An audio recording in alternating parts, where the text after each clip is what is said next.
Здравейте, скъпи приятели! Поздрави от Варна, от Икономически университет Варна, от мое име, от името на катедра Икономика и организация на туризма към Икономически университет Варна.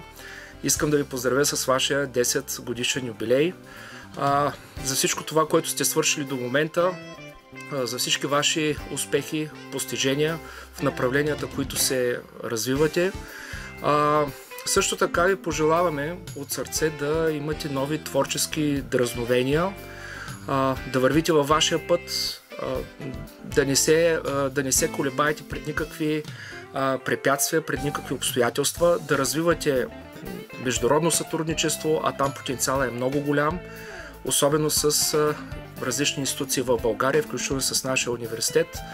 Така че очакваме съвсем скоро да имаме и плодотворна, продуктивна съвместна дейност. Още веднъж честит празник, честит юбилей и на добър час! Здравейте, скъпи приятели! І аз искам да пожелавам успіх і дуже сподіваюсь до зустрічі. Вітаю вас і бажаю вам всього найкращого і бажаю вам успіху. До зустрічі!